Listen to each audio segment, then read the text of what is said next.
আকবার, আল্লাহু আকবার।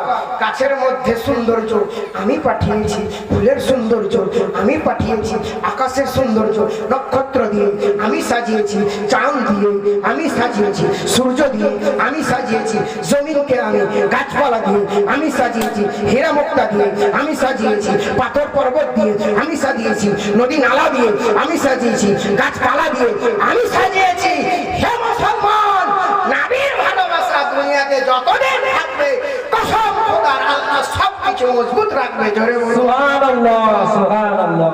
যেদিনই নবীর ভালোবাসা দিল থেকে উঠে যাবে, মানে নবীর ভালোবাসা যার নজরে মহব্বতে থাকে না, তাকে ইসলামের দৃষ্টিতে মুসলমান বলবে বলবে মানে ইসলাম যদি না থাকে খোদার হুকুমে কি হবে আমরা কি জানি? কিয়ামত হবে। কি হবে গো? দুনিয়া উল্টে যাবে, চাঁদ টুকরো হয়ে যাবে, নদী নালা ভেঙে ফেটে যাবে। হে মুসলমান, এখানে বুঝতে পারলাম যে নবীর ভালোবাসা যদি কারো মধ্যে এক সেকেন্ডের জন্য থাকে সে হয় মুসলমান। আর দুনিয়াতে নবীর ভালোবাসা পেয়ে যে মুসলমান হলো সে হচ্ছে ভাগ্যবান। আর যে ভাগ্যবান হলো সে জান্নাতওয়ালা হয়ে গেল। আর জান্নাতওয়ালা দুনিয়াতে যে থাকবে সে আরামে থাকবে। আল্লাহ মুমিনের প্রতি কিয়ামত আসতে দিবে না। যেমনই নবীর ভালোবাসা শেষ হয়ে যাবে, দুনিয়ার বুকে নবীর চাহনেওয়ালা শেষ, যখন মুসলমান থাকবে না আল্লাহ হুকুম করবে কি যাও ইসরাফিল তুমি সুর ফুঁকে দাও। জোরে বলো সুবহানাল্লাহ। ইসরাফিল সুর ফুঁকে দিবে, দুনিয়া ভেঙে চলে যাবে। জোরে বলো সুবহানাল্লাহ। এখানে বুঝতে পারলাম নবীর জন্য আমাদের দুনিয়া মজবুত রয়েছে। আর সেই নবীর শান ও শওকতকে কিছু মানুষ কমাতে চায়। কি বললাম? কমাতে চায়। আজকাল কিছু কিছু মানুষ বলে এই জুলুস কোথায় আছে। আজকাল কিছু কিছু মানুষ বলে এই জালসাতে খরচ করে লাভ নেই। কসবাপাড়ার সারজামিনের লোককে আমি বলতে চাই 100 টাকা নয়, 500 টাকা নয়, 1 গোটা গরু নয়, যে মহব্বতে খাঁটি 1 দিরহাম খরচ করবে নিয়ামতুল কুবরা আলাল আলামিন কিতাবটা আপনি ভালোভাবে খুঁজে পড়ে দেখুন। আবু বকর বলে কি যে 1 দিরহাম নবীর মহব্বতে খরচ করবে, আমি আবু বকর তাকে জান্নাতে নিয়ে যাব। সুবহানাল্লাহ, সুবহানাল্লাহ। এখানে টাকাটা বড় কথা নয়, নবীর ভালোবাসার বড় কথা। নবীর ভালোবাসার বড় কথা। এই নবী পাক যখন মক্কা থেকে মদিনা গেলেন তো মদিনা আলা খুব খুশি হয়ে গেল। কি হয়ে গেল? খুশি, অত্যন্ত খুশি হয়ে গেল। কি করলেন জানেন? গোটা মদিনাকে সাজানো হলো। কি দিয়ে? যেমন এই যুগে সাজগোজ ছিল সাজানো হলো।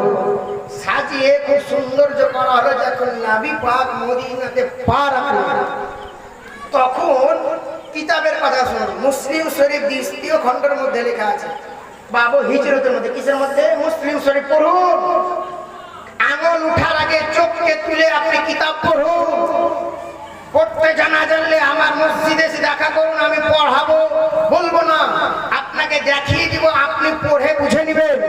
কিতাবের মধ্যে পাওয়া যায় নবী পাক যখন মক্কা থেকে মদিনা হিজরত করলেন তখন সুবহানাল্লাহ কিতাবের ভাষা শুনুন, জোরে বলুন ইয়া রাসূলুল্লাহ, ইয়া রাসূলুল্লাহ, ইয়া রাসূলুল্লাহ, ইয়া রাসূলুল্লাহ।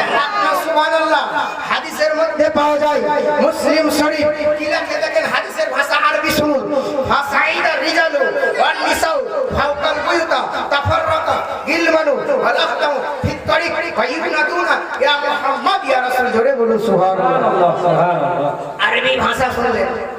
নবী পাক মক্কা থেকে মদিনা যখন গেলেন তখন মদিনাতে সমস্ত বুড়া থেকে নিয়ে জওয়ান পর্যন্ত, জওয়ান থেকে নিয়ে বাচ্চা পর্যন্ত সব এদিকে ওদিকে গলিতে নবীর ওয়েলকাম স্বাগতম জানিয়েছিলেন। জোরে বলুন সুবহানাল্লাহ।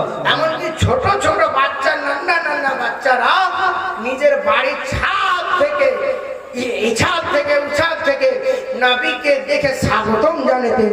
কি বলে জানতেন? আজকে আমরা জুলিসে কি বলি?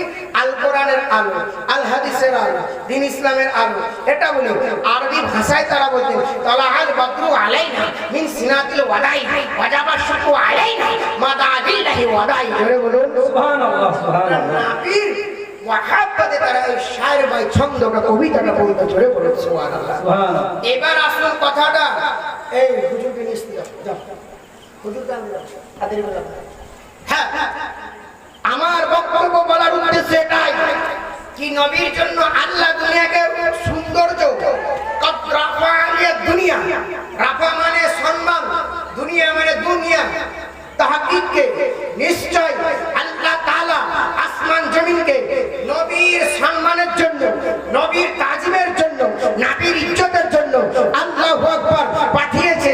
হে মুসলমান তাই তো আহলে সুন্নাত ওয়াল জামাত হে মুসলমান নবীর সম্মান চাঁদে করেছে নবীর সম্মান সূর্যতে করেছে। চাঁদকে জিজ্ঞাসা করলাম হে চাঁদ তুমি বলো কিভাবে নবীর সম্মান করেছো? চাঁদ বলে পৃথিবীর বুকে আদম নবী এসেছে, পৃথিবীর বুকে নূহ নবী এসেছে, পৃথিবীর বুকে ইব্রাহিম নবী এসেছে, পৃথিবীর বুকে খলিলুল্লাহ এসেছে, পৃথিবীর বুকে কালিমুল্লাহ এসেছে।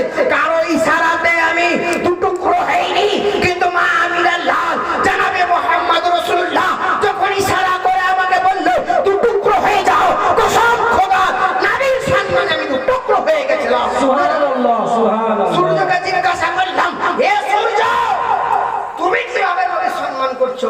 সূর্য বলে শোনো আদম নবী এলেন, মুসা নবী এলেন, নূহ নবী এলেন, ইব্রাহিম নবী এলেন, রূহ নবী এলেন, আপনার রূহুল্লাহ এলেন, যতজন পয়গম্বর এসেছে কারো হুকুমে আমাকে ডুবাতে উঠাতে পারেনি বা কেউ করেনি। কিন্তু যখন জানাবে মুহাম্মদের রাসূলের বাড়ি এলো জোরে বলে সুবহানাল্লাহ। যখন জানাবে মুহাম্মদ রাসূলুল্লাহর বাড়ি এলো যখন নবী বলল হে সূর্য তুমি উঠে যাও আমি সুবহানাল্লাহ নবীর সম্মানকে বজায় রাখার জন্য উঠে গেলাম ধরে বসে। সুবহানাল্লাহ। সুবহানাল্লাহ। তাই নাই চাঁদকে আবার জিজ্ঞাসা করলাম হে চাঁদ আর কি করেছো? বলছে জানাবে মুহাম্মদ রাসূলুল্লাহ ছোট অবস্থায় যখন ছিল এই মুসলমান তার খেলনা আমি হয়ে গেছিলাম। তার হাতের আঙুল যখন ডানে যেত আমি ডানে যেতাম, যখন বামে যেত আমি বামে যেতাম, যখন আগে যেত আমি আগে যেতাম, যখন পেছনে যেত তখন পেছনে যেতাম। একমাত্র হচ্ছে নবীর সম্মানে জোরে বলুন সুবহানাল্লাহ। সুবহানাল্লাহ। আমি পাথরকে জিজ্ঞাসা করলাম এ বেজান শক্তিহীন পাথরের শক্তি আছে জান আছে?